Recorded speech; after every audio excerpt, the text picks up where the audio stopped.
Bienvenidos a un episodio más de Siguiente Nivel. Hoy tengo invitado de lujo que debemos de contarles que este episodio ya había sido grabado previo a que estuviéramos en el estudio y le dije, no puede ser que lo grabemos así, que lo saquemos así y que hoy necesitamos grabarlo en estudio en esta nueva etapa del podcast. Y hoy me da muchísimo gusto recibir a la doctora Beatriz Olivares. Bienvenida, Betty, ¿cómo estás? Hola Maru, bien, muy bien. Pues yo me había quedado con la idea de que había quedado muy bien el pasado, pero bueno, muy bien. Me parece buena idea retomar. Retomarlo. Y además yo creo que cuando lo habíamos grabado hace, yo creo que tiene como medio año que Sí, lo, que ya un lo rato. grabamos. Ujú. Si bien es cierto, ya estaba muy fuerte la inteligencia artificial, como que hacia estos últimos meses está súper en boga por el tema de las imágenes, inteligencia artificial generativa, todo este tema que ha venido como ya más a permear en otros sectores o ya en el día a día de la gente, ¿no? Entonces Sí. creo que vale la pena volverlo a grabar de manera un poquito más actual, ¿no? De 6 meses para acá que lo habíamos grabado. Y la verdad es que siempre que tengo la oportunidad de platicar con Betty y se aprende muchísimo. Quien la conoce sabe perfectamente que en el tema educativo ella es referente aquí en Puebla en cuanto al tema de educación.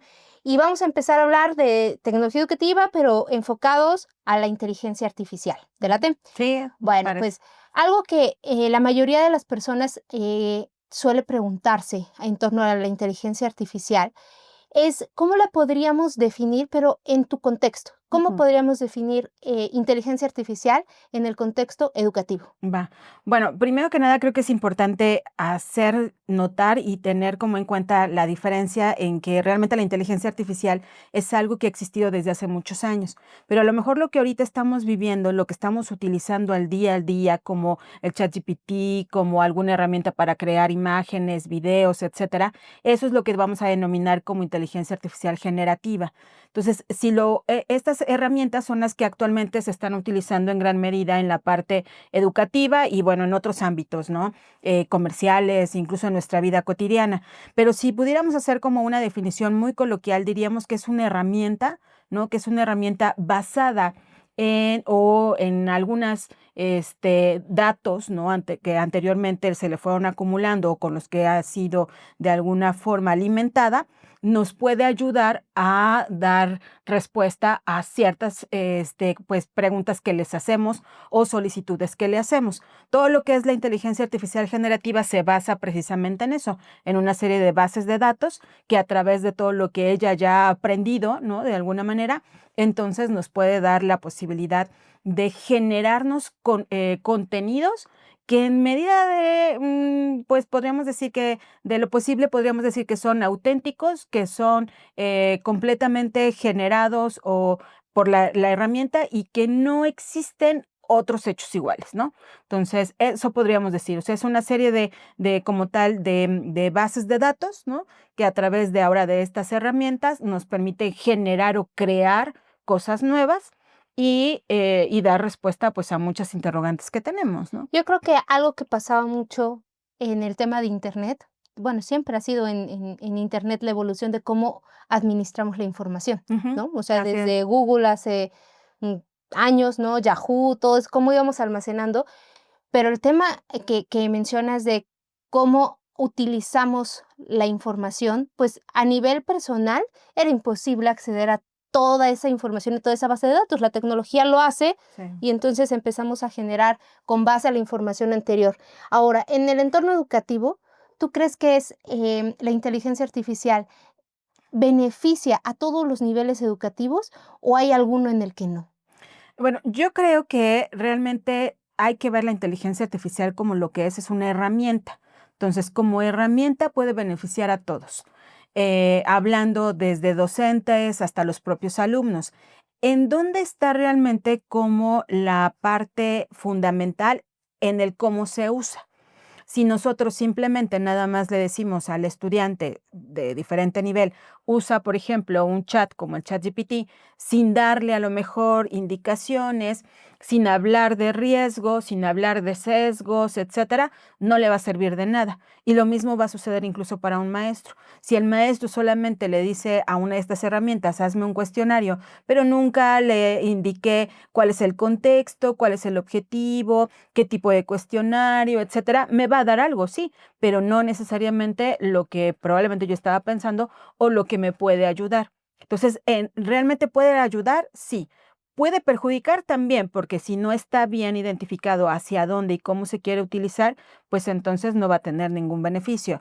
Ahora, es algo con lo que estamos viviendo y realmente lo que tenemos que hacer ahora es más bien conocerlo y ver cómo le vamos a sacar el mayor provecho. Es como cuando nace Internet y de repente en ciertas universidades o instituciones te decían, no, pues nadie va a tener acceso a Internet. Imposible, ¿no? Entonces lo mismo sucede hoy en día, porque además, sobre todo la IA, está a nuestro alcance y de una manera ya muchísimo más práctica, ¿no? Sí, y en el día a día cada vez más lo vamos utilizando. Y yo creo que, te decía esto de los niveles educativos, porque a la mejor en universidad, ¿no? Ujú. El mismo alumno lo demanda aún más, Sí, ¿no? Porque en su día a día lo va a utilizar para entretenimiento, para cualquier otro ámbito. claro. Pero a lo mejor en educación básica Ujú. hablamos de temas a lo mejor hasta motrices y demás, que es ahí empieza como el sí, no, lo usamos o qué pasa, ¿no? Claro, es que va a depender de cómo lo quieras hacer. Por ejemplo, hace, yo creo que ya va a ser 2 años, tuve la oportunidad de trabajar con unas maestras de educación, básica, pero de primaria baja. Y entonces, la verdad es que con ellas yo soy la que aprendo, la verdad, porque ellas son muy creativas. Y entonces empezamos a utilizar una serie de herramientas con la finalidad de que los niños pudieran, dibujar a su animal que ellos hubieran o quisieran que existieran. Y hacían unas cosas increíbles y después con la IA los animamos. Y eso para los niños fue bien interesante.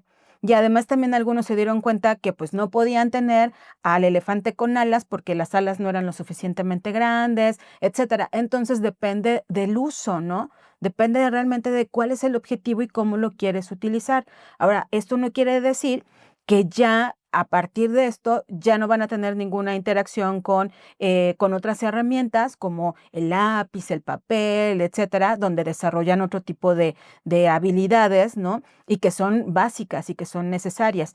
Pero creo que sí, dependiendo del para qué lo voy a ocupar, entonces tendría que establecer el uso y siempre acompañdos, ¿no? No, y hablas Obviamente. de algo súper importante, el objetivo. Sí, O sea, claro, porque claro. ¿para qué? ¿Para entretenerlos? Ah, bueno, pues, o sea, es otro, como que, pues, darles la herramienta que sea, que la ocupen Sí, y así tal es, cual, ¿no? así es. Pero ya con un objetivo de hacia dónde y para qué lo queremos utilizar, Ujú, yo creo que ese es la gran como que el gran punto que tenemos que pensar. ujú. Ahora, en el ámbito educativo, ya me dijiste, en primaria, baja tienen este acceso, puedes hacer varias cosas de animación y de creatividad, Sí, ¿no? así es. Ahora, cuando nosotros vamos, avanzando en tema, a lo mejor media superior y demás, ¿cuáles podrían ser los riesgos más fuertes que tiene la inteligencia artificial con adolescentes, en este caso? Creo que el principal riesgo que tiene es que no se sepa diferenciar entre la información que te está dando la propia, herramienta de inteligencia artificial. Recordar que todas estas herramientas están de alguna manera alimentadas por toda la información que nosotros les hemos dado a lo largo del tiempo. Entonces, así como hay información que es verdadera, va a haber información que es falsa. Y si tú no sabes diferenciar entre lo que te está dando, si es real o no lo es, entonces ese es el principal riesgo. Hay que hablar acerca de los sesgos, ¿no? Las herramientas tienen muchos sesgos y tienen sesgos cognitivos, tienen sesgos desde incluso cuestiones raciales, etcétera, y que entonces si el estudiante como tal no las sabe identificar, ahí es donde entonces se puede quedar con la primera información que les arroja. Entonces, ese es como el principal riesgo que existe. Y lo mismo sucede incluso con el maestro, porque si el maestro tampoco ha desarrollado esa competencia de poder hacer una diferencia entre lo que te están dando ciertas herramientas y lo que es real, pues entonces no vas a tener tampoco la capacidad de enseñarlo a los alumnos. Entonces, eso es como uno de los puntos fundamentales, aprender primero a identificarlos. ¿Crees que en estos sesgos que hablas también existe o se abrió más la brecha entre la educación privada y la pública en cuanto al uso de Ujú. inteligencia artificial? O sea, ¿esta parte se hizo aún mayor la brecha? Pues en teoría la tecnología debería de disminuir las brechas, ¿no? En teoría la tecnología debería de ser o de tener la posibilidad de llegarle a más gente, precisamente porque no es necesario tener como espacios físicos o tener a alguien, a una persona, ¿no? Como a un docente, etcétera. Sin embargo, es cierto que en países como el de nosotros, la verdad es que sí, muchas escuelas, pues si no tienen electricidad, menos van a poder tener internet ni acceso a estas herramientas. Entonces, creo que sí, sí puede, causar en determinado momento esta, diferencia, ¿no?, entre ciertas, o ciertos niveles, ¿no?, socioeconómicos, pero también es cierto que a veces, no sé, los chiquillos de las universidades, no necesariamente, privadas, también tienen acceso y a veces hasta más que al o lo saben usar mejor que otros, ¿no? Fíjate que ahorita estás diciendo algo eh, importante, ¿no? En educación en línea, por Ujú, ejemplo, me tocó, no tiene mucho que di una clase en licenciatura en línea ujú. y platicando con las personas, la verdad es que como docente entré a la primera clase y saludándolos y demás, yo pensé encontrarme como gente más grande, ¿no? O sea, como que en el entorno ejecutivo que no terminaste a la mejor la licenciatura y o vas por una segunda licenciatura, no sé, tenía yo ese contexto o ese paradigma, Sí. ¿no? Y cuando voy preguntando esta parte, me dicen: "Tengo 18, tengo 18, tengo 18", ¿no? Y yo: Ujú, "¿En línea? ¿Por qué?", ¿no? ujú. Y ahorita, si bien decíamos, hay una brecha, ¿no?, en cuanto a lo económico y demás, es cierto, acerca, porque ellos me decían, en donde estaban tomando las clases son estados de la república que no hay demasiadas universidades o Así es. demasiadas opciones, Ujú. y que los traslados eran muy difíciles, ¿no? O sea, que decir, si me voy a la escuela presencial, implica para mis papás el tema de, renta, La renta, transportes, transporte, todo, alimentación, ¿no? ¿no? Y decían, decidimos estudiarla en línea en una universidad de Puebla que tiene un muy buen nivel comparado con otros estados de la república. Ujú. Entonces, sí, es cierto, o sea, a la mejor en la etapa más básica es más difícil Sí. el tema del acceso a la tecnología, me refiero a las comunidades, ¿no? En la primaria, donde a lo mejor es muy complejo lo que decías, electricidad, etcétera, ¿no? Pero en la etapa de universidades, el acceso creo que se Sí, amplía muchísimo. se Sí, vuelve una opción para no tener que, emigrar a otros lugares, para tener también la posibilidad incluso de apoyar, económicamente a las familias, siguen trabajando, porque hay muchos chicos que salen de la preparatoria y su opción es o emigrar o trabajar, y no tanto a lo mejor el estudiar. Y bajo esta dinámica de con apoyo tecnológico, pues puedo entonces trabajar, quedarme en casa y seguir estudiando, ¿no? de acuerdo. Volviendo como al tema de inteligencia artificial, ¿en qué se tendría que, estar especializando o qué cursos, qué acciones podría hacer un docente para poder integrarlo? Eso es bien importante. Lo primero es que como docentes debemos estar abiertos al conocer las herramientas. Si nosotros primero no las conocemos, no vamos a poder entonces hacer que nuestros alumnos las puedan utilizar de la mejor manera. Hay que darnos la oportunidad primero de capacitarnos en saber utilizarlas. Recién empezó el boom del ChatGPT ya hace ya pues prácticamente 3 años y más. La UNESCO sacó como ciertos puntos o ciertos tips, ¿no? Y habían tres que me parecieron fundamentales. Uno es que aprendemos con inteligencia artificial como docentes, que nos demos la oportunidad también de aprender de la misma herramienta.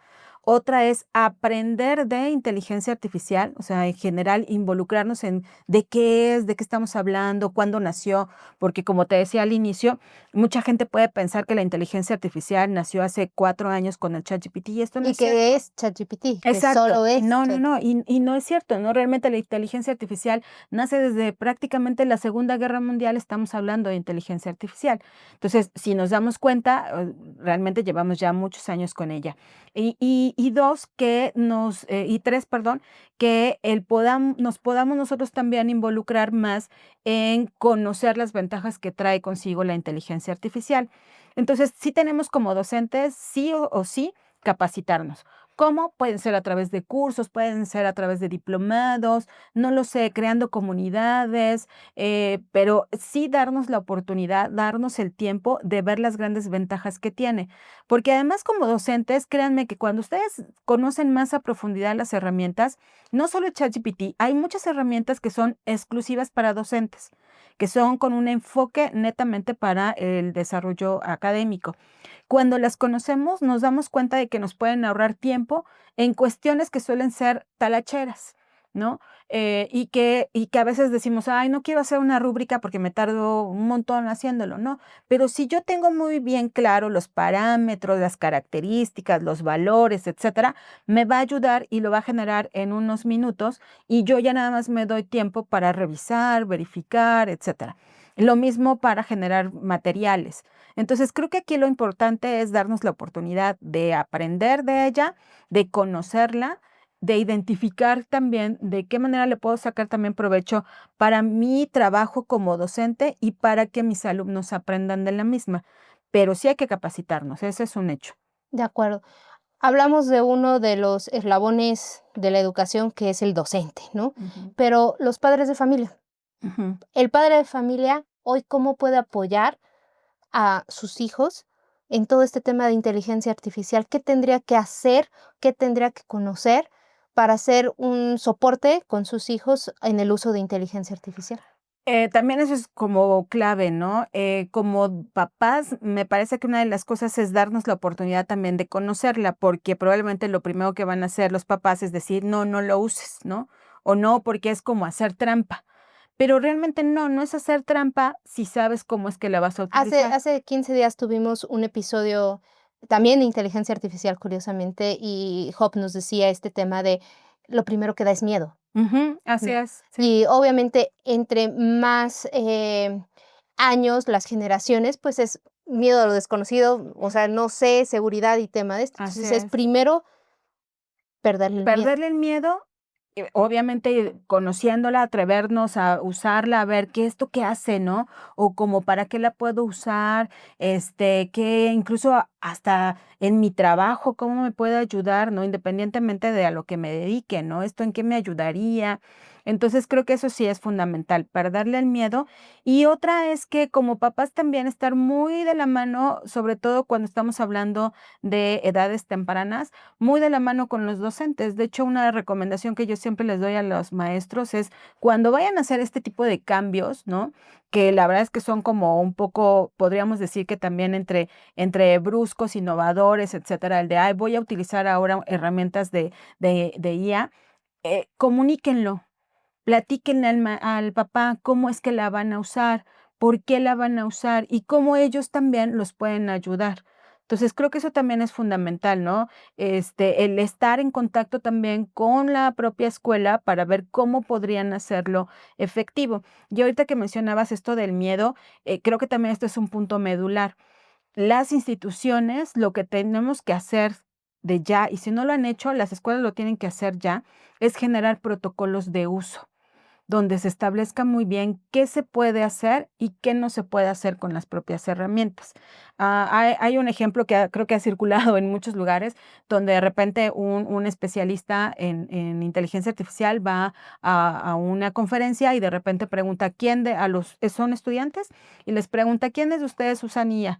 Y nadie levanta la mano, ¿no? Y todos así como de, no, pues no. Y entonces él le dice, o sea, no es que no, o sea, es como medio raro que no la usen, ¿no? Ya, o sea, díganme quién la usa, ¿no?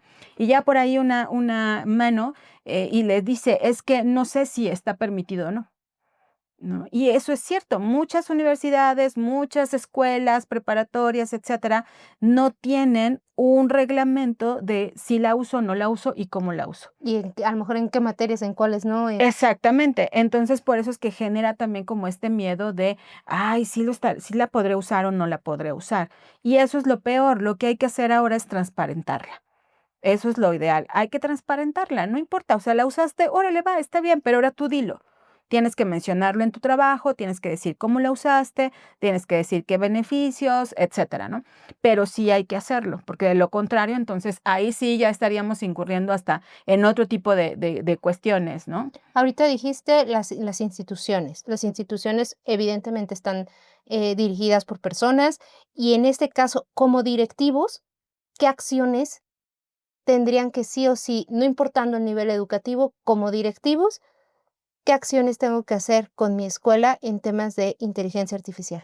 Pues yo creo que a estas alturas lo primero es hacer un diagnóstico de cómo se está usando, porque dudo que en alguna institución no se use. Ajá, a lo mejor el Entonces, directivo no sabe. ajá, exactamente, ¿no? A lo mejor como dirección dices, no, pues no se usa porque aquí nunca hemos hablado de se puede utilizar, pero estoy segura que sí. Entonces, ¿qué es lo que hay que hacer? Un diagnóstico. ¿Cómo la están usando? ¿No? Para saber y a partir de ahí, entonces determinar como institución cómo es que queremos que se use, ¿no? Probablemente ligada a nuestra misión, hasta a nuestra filosofía, no lo sé, ¿no? Pero sí habrá que hacer un diagnóstico primero para identificarlo y después para poderlo también, insisto, transparentar. No pasa nada si se usa. El detalle está en que si lo ocultamos, ahí sí podemos caer como en ciertos problemas. Y de ahí, obviamente, capacitación. Capacitación, sí o sí, ¿no? Y capacitación no solamente pensando incluso en el docente, sino capacitación pensando en el administrativo. Claro, porque a veces esa parte es la que menos volteamos a ver, ¿no? Así es, exacto, ¿no? O sea, a ver, necesito reportes, necesito identificar chicos que están en, no sé, en problemas académicos. Y si yo no tengo un gestor administrativo de donde tenga esa información, puedo empezarla a utilizar con una de estas herramientas, Yo creo ¿no? que uno de los retos como docentes que tenemos a veces es la cantidad de alumnos Ujú, que llegamos a tener en un salón de clases, sí, ¿no? Y más hablando de un tema educativo, público, ¿no? ujú, Pues los salones son grandes. sí, así es. Entonces, ahorita dijiste algo muy importante, porque a mí me ha pasado en el aula así ¿cómo no te diste cuenta, no? Que a lo mejor ese mismo alumno venía desde el primer sobre todo cuando es a lo mejor más largo, un semestre o es inclusive un año en algunas escuelas, ¿no? Ver cómo el alumno venía con ese índice, ¿no? De ciertas tareas no entregadas, o sea, como que cuestiones que una inteligencia artificial me podría ayudar a detectar Ah, como maestro de estos son los 10 alumnos que están próximos a reprobar tu materia, sí, haz algo, claro, así es, sí, sí, ¿no? sí. Y hay herramientas ahorita padrísimas que incluso te pueden hasta identificar cuestiones de ánimo, ¿no? Cuestiones de, oye, a ver, aquí hay, no sé, hay un foquito rojo en cuestiones de inteligencia emocional y que habría que tomarlas en consideración. Entonces, realmente creo que hay herramientas muy interesantes que como colegios, como instituciones, podríamos ir revisando e ir viendo cómo se pueden ir Sobre todo, incorporando. insisto, con escuelas donde la matrícula es muy grande, Sí, ¿no? hay herramientas, por ejemplo, que te pueden ayudar a que se vuelvan sus tutores sin necesidad de que haya un docente, ¿no? De repente dicen, no, pues es que el maestro no puede dar asesorías aparte, no puede dar un seguimiento. Bueno, pero ya hay estas herramientas que se vuelven tutores y que tú ya nomás lo único que haces es que de alguna manera vas identificando cuáles son como esos temas en los que el alumno tiene que poner más atención y el alumno en cualquier momento, en cualquier horario, lugar, etcétera, entra y va haciendo las actividades y a ti te va generando un reporte, que como docente ya no te costó en la cuestión más bien de tiempo, ¿no? O sea, no son horas que tú tengas que dedicarle al uno a uno, sino que más bien vas identificando cuáles son los temas que necesitan ellos trabajar y lo pueden hacer de forma independiente, ¿no? Oye, ya sé que no es tu área completamente, pero en educación física hay algo que pueden utilizarse. Esa es curiosidad simple que ahorita me llegó así. Y el maestro de educación física, porque siempre hablamos Ujú, de las materias académicas netamente, ¿no? Pero educación física es una de las áreas que a veces se le presta menos atención de repente, ¿no? Entonces, ujú. ahí hay algo que utilizan. Pues yo creo que habría que identificar, yo creo que sí, la verdad es que hay prácticamente como para todo, ¿no? Pero no sé, estoy Rutinas. pensando que exactamente, ¿no? Como este tipo de herramientas que además ahora son también como muy comunes las apps donde te dicen la rutina que tú tienes que hacer de ejercicio de acuerdo a tu condición, tu peso, tu, qué tanto ejercicio has hecho, ¿no? Porque hay gente que somos muy sedentarias, la verdad, y decimos, no, a mí nada más ponme 2 lagartijas y ya, ¿no? Entonces, igual, yo creo que eso también se puede hacer y se puede ir generando, también como una serie de reporte de, oye, a ver cómo ha sido, pues el trabajo del alumno a lo largo de cierto tiempo, ¿no? Sí, claro, porque yo creo que es una de las áreas de repente hasta más abandonadas Ujú. en tema de educación, ¿no? Es la clase que dices: "Ah, bueno, ¿cuál más la pasa?", ¿no? O sea, es como: "Ah, sí, no importa, Nomás es que el llegues. recreo", que sí, pasa, ¿no? Y ya. Ujú. Pero creo que esto puede ayudar mucho también a darle tanto el tema artístico como el deportivo. A lo mejor la inteligencia artificial sí viene a poder ayudar a que sea mejor el resultado. Por ejemplo, mi mamá me contaba, mi mamá trabajó 35 años en etapa de primaria, secundaria, bueno, educación básica. Ujú. Y algo que ella me decía cuando estuvo como más en el área académica, de coordinación y demás, era cómo ella estaba tras los maestros que era de educación física y de artes, Ujú. porque como eran los que menos se les exigía durante todo el tiempo, era como, no, ¿qué va a hacer? Su programa, su Mm, planeación, ¿no? Porque al final eres docente de esa área. claro. No quiero decir que todos, porque no hay muy buenos Sí, maestros, sí, ¿no? sí. Pero creo que esto para la parte de administración de las escuelas ayuda muchísimo de No, y además, por ejemplo, en artes hay un montonal de cosas bien interesantes. Hay chatbots de personajes, ¿no? Bueno, ¿por qué no vas a chatear con la Mona Lisa? Y pregúntale a la Mona Lisa qué pasaba en la época en la que fue pintada, cuál es la técnica que ocupó, el pintor, etcétera, no sé, cosas por el estilo. La verdad es que hay cosas fascinantes hoy en día y que se pueden ocupar. ¿En qué consiste a veces en meterse a buscar?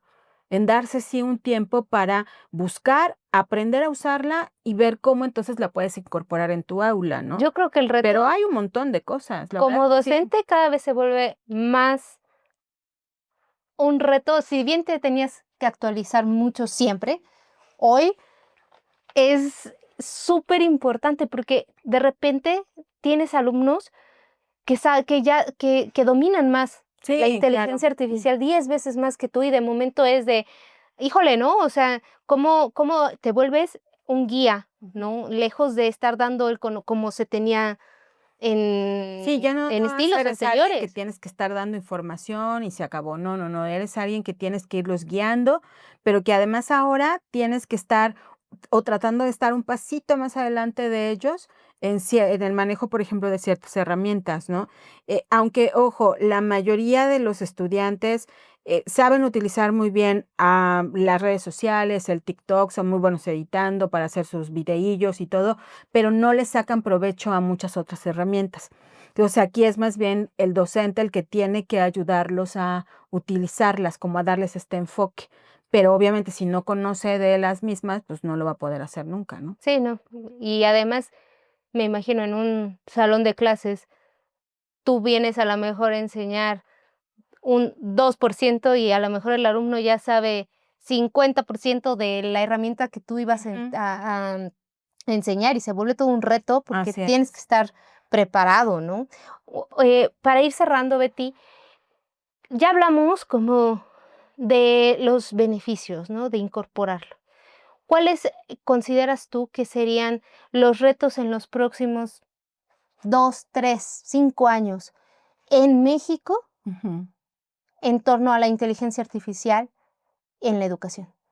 Bueno, yo creo que el primero es que sí o sí, independientemente de que cada vez haya más herramientas y todo, el principal riesgo que va a seguir existiendo es el uso que le demos, ¿no? O sea, si yo nada más me voy a quedar siempre en solo le pido, hazme un ensayo, me entrega el ensayo y así como tal lo copio y lo pego, ese va a seguir siendo el mismo riesgo. Independientemente de que avance la tecnología y todo, si yo no logro, tener esa competencia de ya me dio información, pero ahora verifico, anexo mi punto de vista, modifico, adapto, vamos a tener ahí muchos problemas. De hecho, la mayoría de los chats que ahora tenemos, como un ChatGPT, como Copilot, como DeepSeek, etcétera, te dicen abajito, ¿no? Como de casi casi razona, como de piensa, ¿no? O cuando tú le vas preguntando, incluso te puede decir cuestiones como de, oye, ¿no te gustaría mejorarlo? Con la finalidad de que tú vayas también como razonando y diciendo, oye, es cierto, me gustaría que le pusiéramos esta otra cosa. Y entonces eso es como fundamental. Eso es el principal riesgo. El segundo es que obviamente si yo no sé diferenciar entre la información que es real y la que no es, me puedo topar con o tomar información y tener ahí, la verdad es que sí, riesgos latentes. Ha habido muchos casos, algunos muy sonados, por ejemplo, de abogados que de repente toman información tal y como se las dio la inteligencia artificial, van, lo meten ahí en sus papeles y resulta que hablaron de un artículo que no existía, que inventaron cosas que no eran, etcétera. Esos riesgos, pues, son bastante fuertes porque ya ahí ya no estamos hablando de una tarea, ¿no? Sino ya va de por medio el que una persona pueda salir libre o no. Entonces, eso es como lo fundamental. Y otro que tiene que ver mucho también con las cuestiones de que de repente se puede tener información, entre sesgada o entre que pueda ser incluso con una finalidad racista, con una finalidad también de, incitar a la violencia, etcétera, ¿no? Que sí es importante identificar y saber cómo es que lo podemos ir erradicando. De acuerdo. Betty, muchísimas gracias como siempre por tu tiempo, por hacer el espacio en la agenda, por estos minutos que hemos compartido. Siempre que hemos tenido la oportunidad de grabar un episodio, sí, muchas personas me han escrito de, oye, ¿y qué herramienta dijo? ¿Cómo puedo utilizarlo? Cuestiones de ese tipo. Si alguien quiere consultarte algo de lo que hoy vieron en el episodio, ¿dónde pueden contactarte? Bueno, pues en redes sociales estoy como Beatriz Cruz Olivares, ahí me pueden contactar, y en la Universidad Madero, porque ahí es donde yo estoy, ahí estoy laborando, y ahí es donde generalmente me gusta desarrollar también cursos, materiales para compartir y todo, y entonces, pues ahí con todo gusto. La Universidad Madero está en Puebla y ahí Mm. también pueden localizar a Betty. Muchísimas gracias, Betty, por el tiempo. Gracias a todos los que llegaron hasta este momento del episodio. Si les gustó, si creen que es de valor, compártanlo, pásenlo a aquellos papás, a los maestros, a los que estamos a lo mejor en medio de la educación y que podemos seguir contribuyendo y seguir aprendiendo, en este caso de inteligencia artificial. Nos vemos, nos escuchamos en el siguiente episodio.